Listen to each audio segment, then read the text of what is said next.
book. Are you tired of talking? No. No.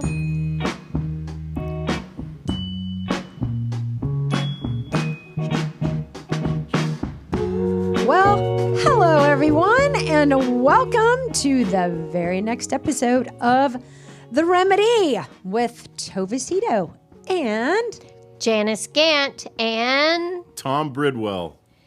wow. Tom Bridwell is about to lose his hair. Yeah. If you guys have ever watched us on YouTube, you will have. He has like beautiful long hair, Yeah. Thank you. and he just broke the news to Janice and I that he's chopping it all up.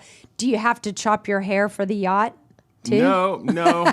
He's going on a big boat trip tomorrow. But I do not. I am looking forward to not having to deal with my lot of hair. while Yeah. I'm on this vacation. But I've just this summer really is what did it. Is it Everywhere, the heat? yes, it's the heat, but it's also because my hair is really thick and I've been finding hairs everywhere. And this just experiment of trying to grow it out, I'm You're over it. This is my only real try to grow my hair out, and I'm throwing in the towel. And now you know you can grow it Yes, out. Yes. Oh, Yeah. you have great hair. Yeah. Thank you. You have hair girls wish they had. Well, That's it'll be hilarious. fun to see you with short hair. Well, you know, it's if you've ever seen any pictures of me from the old days, you'll see that this is it's weird. It's going to be back to normal. For Yeah, most you said people. normal, but Yeah. my normal for you That's is right. this. You've only known me with long hair. That's crazy. So you're going to look like, so your hair is going to be a guy haircut. Yes. Okay. I wonder. and not just a shorter version of what you have. It's I wonder if you're going to look older or younger. probably younger. You think so? Maybe. Yeah. Maybe- I'm pretty sure I'm going to look younger. That's usually what happens whenever I cut my hair or shave my beard. I usually look younger. Do you think if we cut our hair and shaved our beard that we would look younger? I'm sure we're going to thank our sponsor for today, Sweet Paige Anderson. You know her, Yes. don't you? Yes. Paige is just adorable, and she's such a big. I mean, I think this is like the fifth time Paige That is so has nice. given to the Remedy. I so appreciate it. She's so generous, so thoughtful, so encouraging, and she's always sending us great positive feedback. So thank you, Paige, for being our sponsor for this week. Yes. Thank you, Paige. The topic, Thank you, Paige. Yes. The topic for today is perfect for Paige because I bet Paige is really good at this. Yeah. She's super creative. And so I think she'll like our topic. I'm going to introduce it, but first I got to look at this. So, Tom, picture. I'm looking at the picture. It looks great. Thank you. That's what I normally looked like before I met you guys. I like your hair. Yeah, I do No, too. I like your hair in this picture. Yeah. I think it Thank looks you. great. Yeah. Well, there you go. Looks Yeah. amazing. Enough daydreaming about what I'm going to look like. That drink looks even better than your. It does. Oh, yes. What are those called when they put the beer in the Rita? A beer Rita. A beer Rita? Yes. I've never had one of those. I've never had it, but It's pretty good. I can't drink a whole margarita. Because of the sugar? Just the I don't. The They're tartness. so strong. Yeah. No, the alcohol. I can't finish a margarita at Javier's. I can drink I feel wasted. I can do a mambo taxi at Mikosina. It's in a short glass. I didn't And know you it's could order it's swirled. Yeah. You know. And Do you order a short glass, like a it smaller just one? comes in a short glass. You know, it's Oh. almost like a juice glass. Now, you can get a big one, but Oh. you can also do like just a regular poured margarita in a taller thing. But this comes in a shorter. But it's good. But I can't really drink more than one. They're only supposed to serve you 2 as a max, but I know they do more. But Yeah. because they say that after 2 you need a taxi. That's how it got I'd its be name. in the bushes if I had on the way out of Mikosina. You would find me in the bushes if I had 2 Mambo taxis. I think I'm just when it comes to tequila, Yeah. I'm kind of a lightweight. Yeah. I can drink white wine. I don't. Almost I'm not scary. I don't love wine. I like red wine. Tom and I'll drink red wine, but we'll like. What I like a Deep Eddy. Have you had a Deep Eddy in a can? It's a vodka with grapefruit juice in it. Ooh, I would like and that. And it's so good. And I like that. Or Tom and I'll have like a drink, and then we'll have like a small glass of wine. We just don't drink a whole lot. I mean, we drink, but we don't drink. Right. We're not big drinkers. Yeah. We're kind of lightweights on that. I love red wine, but I think with age, I just can't drink it. It gives me the worst headaches, even just one glass. Yeah. Such a bummer. Yeah, it is a bummer. I'll have a little sip of Craig's, but then I have to go back to my Do you like rosé? I love rosé. I do too. What about frosé? I like a frosé. I do like. You know who has a really good frosé? Who? Foxtrot. Oh, really? Uh-huh. You can just ride your bike down to Foxtrot and get a little frosé Saturday or Sunday morning. Yeah. Guess what? What? This weekend I pick up my new bike. You have a Man, bicycle? you're getting back in the saddle. Oh, I'm getting a really dirty look from Janice right now. Okay. All right, Tova. I'm going to treat you like one of my kids. Do you have a helmet? Yes. Are you going to wear it? Yeah, I think I'm going to remember the helmet from You better. now. If I see you without your helmet, I'm going to hide. you have to pay me $500. Okay. Okay. Fair. Because I also ride my bike right by your house on the way to the Katy Trail. So Okay. you'll catch me. Okay. I'll be like, shit, I can't not wear my helmet. Janice is going to be watching all the time. I am. I'm going to be in your bushes watching you pedal out. Well, I think that, you got to get back in the saddle, I guess. Well, I'm going to be a lot. I mean, when I was hit, it was at 5:45. I'm not going to ride my bike at 5:45 anymore. And I will probably only ride like first thing in the morning. I will not ride the busy streets that I use. I'm just going to do it differently. How long ago was your accident? Just a little over a year. Yeah. April 18th last year. Gosh, seems like longer than that. Yeah. Bless your heart. That's a hell of a year. And you'll be glad. Like Tom and I went to the lake last weekend, and I can't ski, all summer. I bet that's hard for you. I can't get in the water because I can't get out of the water in the boat. Yeah, because you have to push yourself up, and I can't. I experienced that all last summer, and it was such. It's such a bummer. I know. I would just sit on the back of the boat. And I can't play golf all summer either. That's if I couldn't. I mean, that's what I did all last summer. I couldn't play golf, and I couldn't. And it's so damn hot on the boat. If you can't get in the water, you really shouldn't get on the boat. Yeah, it's hot. This heat is oppressive. It is. It is. We need to go to Hawaii. Let's go. At least we're in Hawaii. Okay, you want to introduce our topic for today? Well, yes, I would love to. Today we're going to talk about daydreaming and what it is, and there are 5 positive effects of daydreaming. And I think everybody probably knows what daydreaming is when you are just kind of. I always picture myself with my sitting somewhere and my brain is not there. I'm daydreaming about something else, or making a list, or kind of like zoning out. Kind of zoning out and maybe futurizing some, or thinking of things how you want to do some things differently or whatever. But it's not about being in the moment as much as it is about being in the future, I think, and how we want to futurize something. And I think it's cool because I like to daydream. I think the topic is amazing because I think that a lot of people love to daydream. But what was fascinating to me about you bringing up this topic for us to talk about is when you suggested the topic, you hadn't sent the article yet. I was like, I don't know how to talk about daydreaming. I'm not a daydreamer. You're not? Not at all. Oh. I don't know anything about daydreaming. Oh. And so this is going to be really fun for me. Oh. What about you, Tom? I was a massive daydreamer growing up. And I guess I am a daydreamer now, but I don't really call it that. And I don't know if I think this will be helpful to people because they may think they're not a daydreamer and come to find that they actually are. So what would you call it? Well, I guess I'm just thinking through things like what she was describing earlier. Just like if I'm thinking about, like, for example, I'm going to be packing on Monday, and I will do lots of thinking about that between now and Monday. I'll be organizing how I'm going to do it. I'll be coming up with a plan.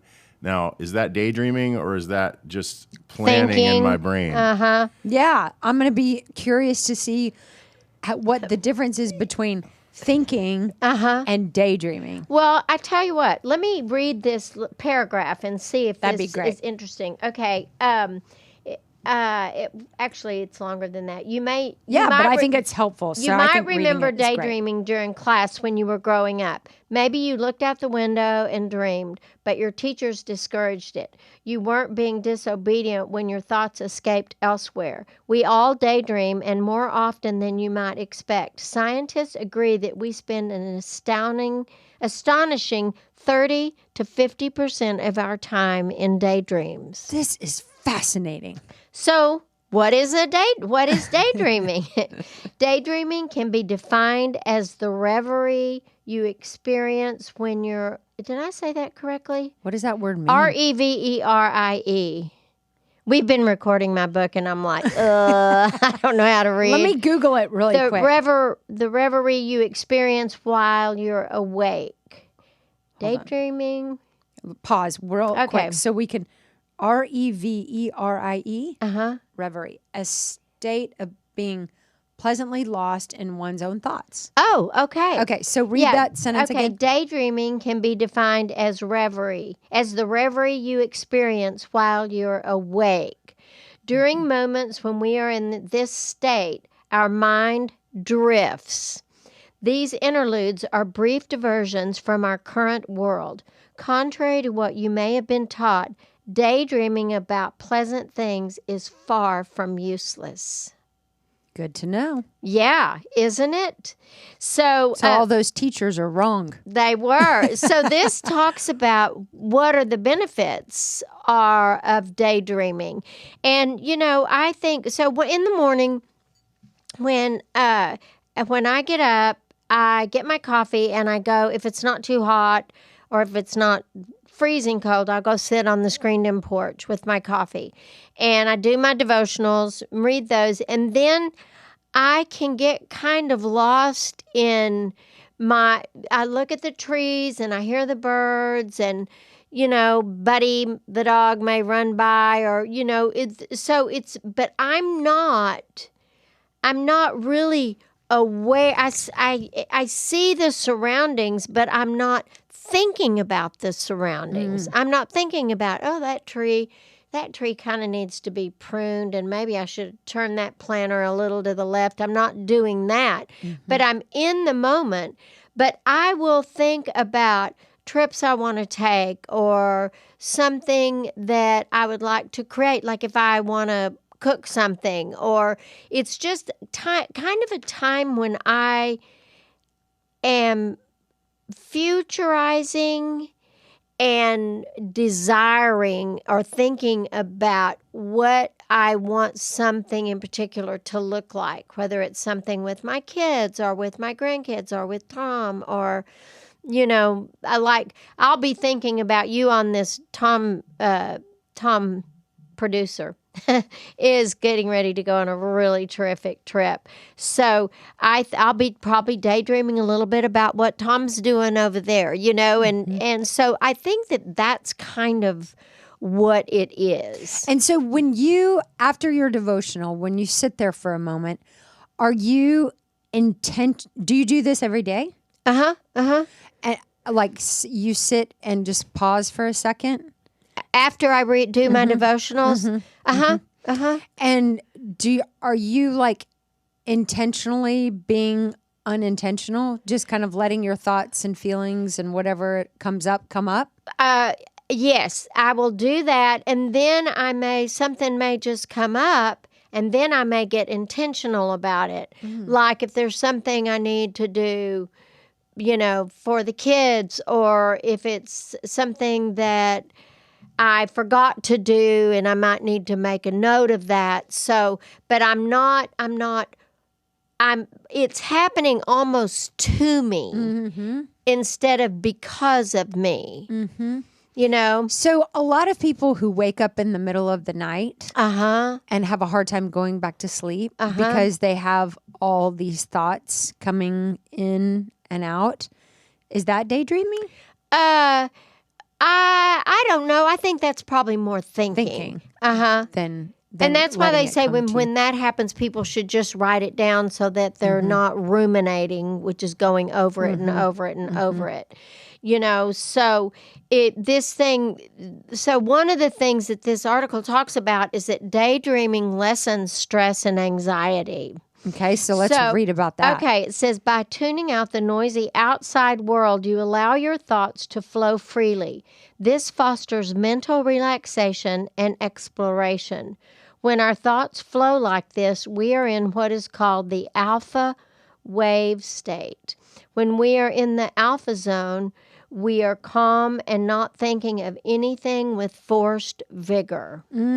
So I think you're not Planning. You're not planning, and you're not trying to figure it out, make it work. You're just there, and your brain will just kind of go. I love how you said it's not you making it happen, it's kind of happening to you. Yeah. And then if I start getting too literal about it, like, okay, well, I need to do this, and need to do this, and need to do this. I really don't do that at that time of the morning.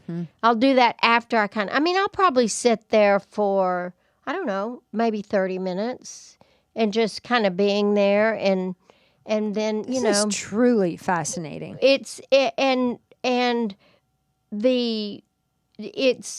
I think it's a pleasurable thing.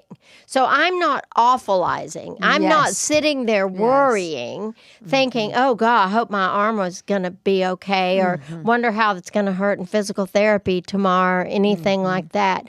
It's more about being there. And then the brain, that's what our brain does, is it thinks, but then there's something that, like for example, almost every morning when I'm out there, I will see a blue jay and a cardinal. And when I met with that woman, she told me that whenever the cardinal was there, that's a symbol that my father's spirit is there, and that my mother loved a blue jay. And so literally almost every day, both of those birds fly Really through. cute. Yeah. So I think that's kind of where there may be a spiritual encounter of something, and you're just kind of hanging, and you're not like stoned or anything. No. Okay, so this says daydreaming breaks are not just fun, they are necessary for us. Our brains cannot maintain focus and productivity nonstop. Good brain health requires some regular periods of relaxation. I believe that. Yeah. Like, turn it off. Yeah.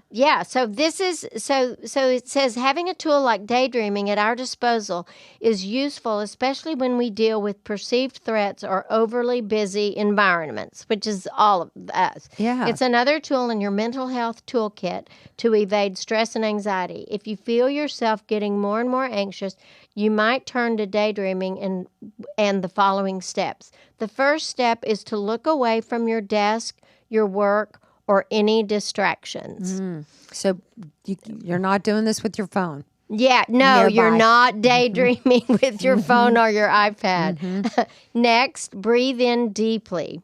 Then breathe out slowly. Repeat. Lastly, think of something pleasant that has meaning to you. You might imagine where you're going to ride your bike in the woods, or you might think about the new car that you'd like to buy.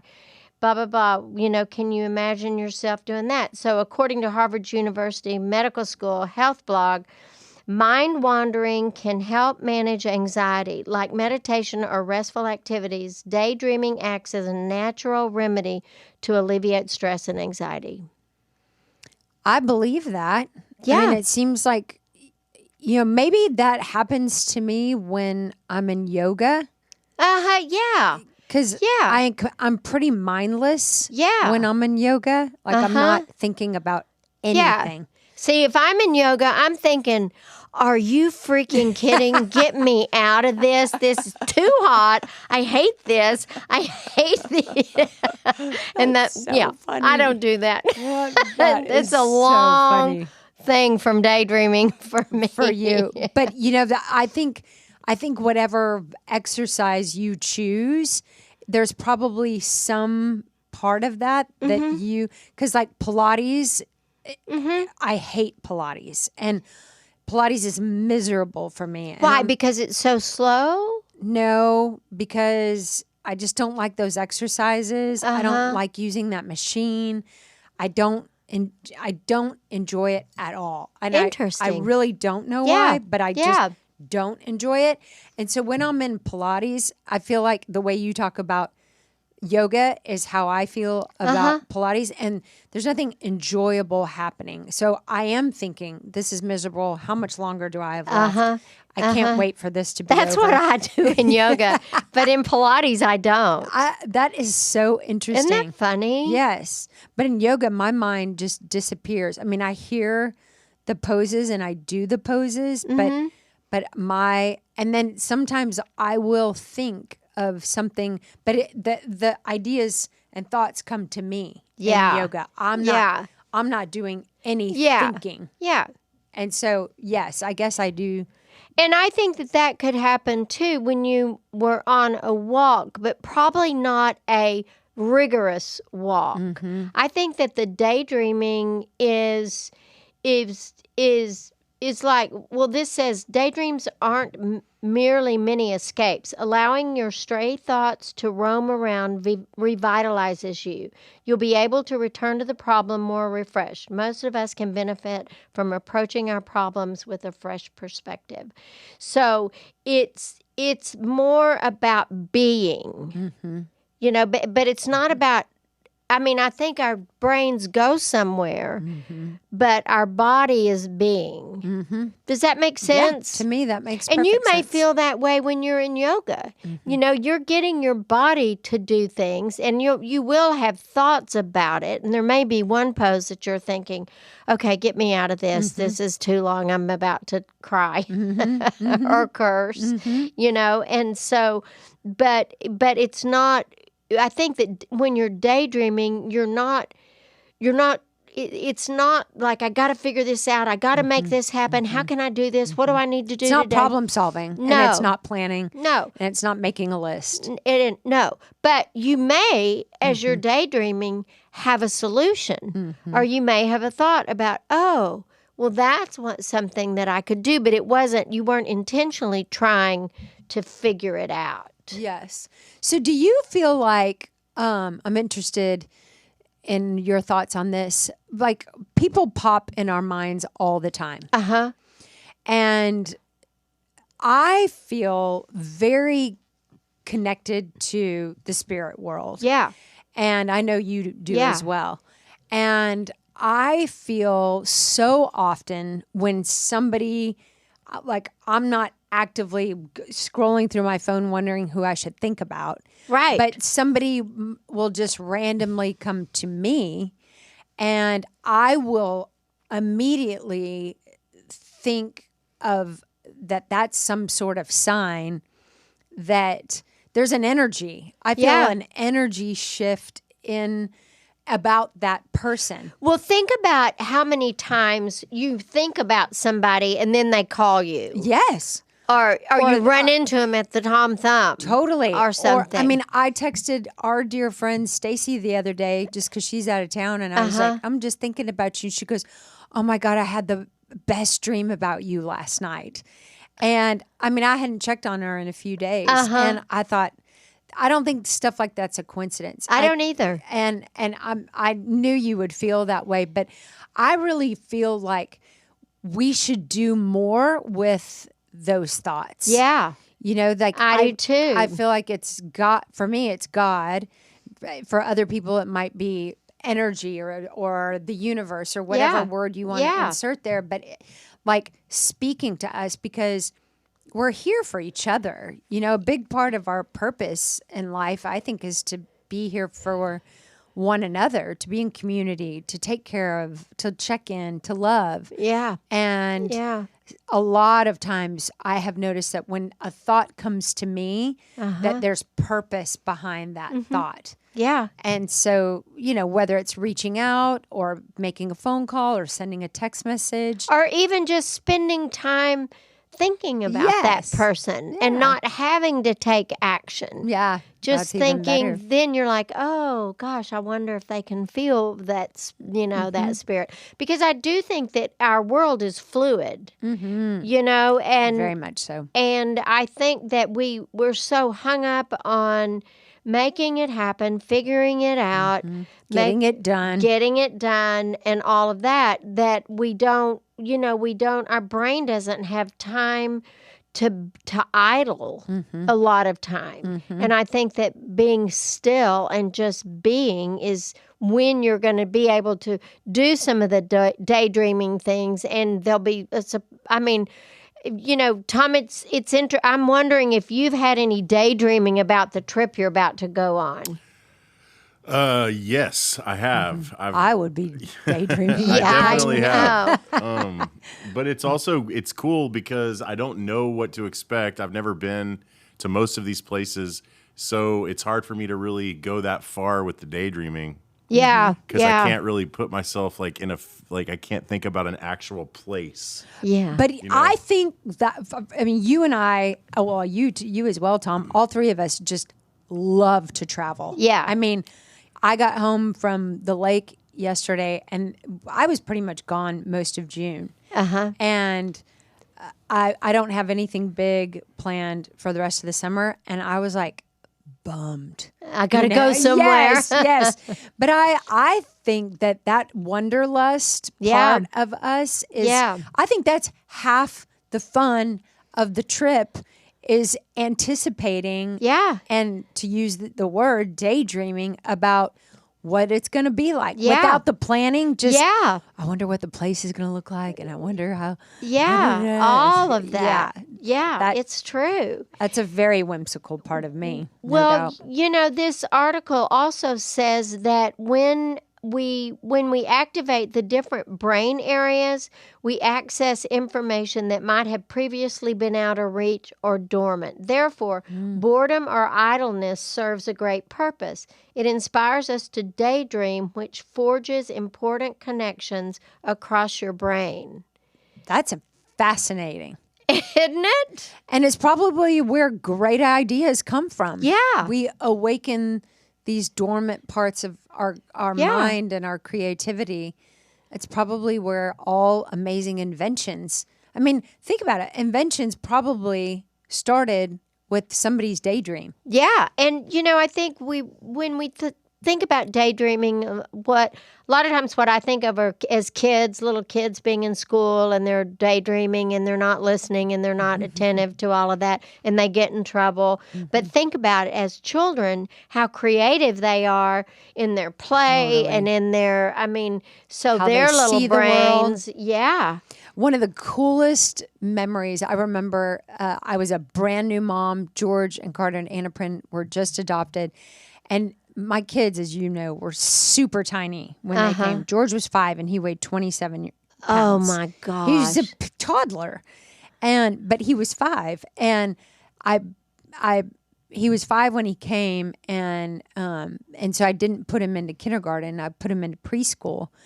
And so I had him for a half day every day, which I just loved so much.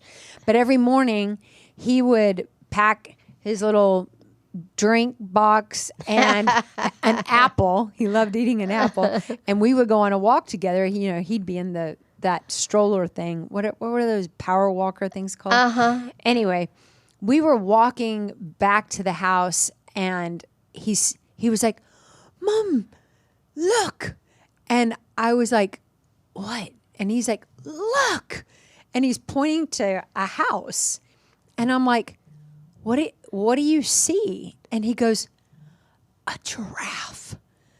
And I was like, I mean, there was like a slope in the house, and the brick was like a spotted giraffe, and or the stone was like a spotted giraffe, and I was like, it is a giraffe. Like, I was like, that is amazing. And I mean, the last thing that I would have ever thought if I looked at a house was to say giraffe. Yeah, exactly. That's so cute. So cute. But it's, to your point, it's like, how sad that at some point we get too organized. We're so Rigid. and we're planned. such doers. Yes. Yeah. Those strollers were called bobs. Oh yeah, those. Remember? Are you talking about the ones that have big wheels that you run with? Yeah. It's called a bob, believe Oh, it or not. I've kind of forgot all about that. Like the great haircut. Like the what? Like the haircut. Okay. Where are we in all? Are we Well- on the next one? Should I read? Well, daydreaming expands your creativity. I think we were going to wrap this one up and start the other one. We're going to continue this. Oh, perfect. I got a note from Tom upstairs. Oh, it's time to wrap up. Producing. Okay, so we'll save the rest for next week. Yeah. Okay, perfect. Okay. Love it. Have a great day. Have a great week.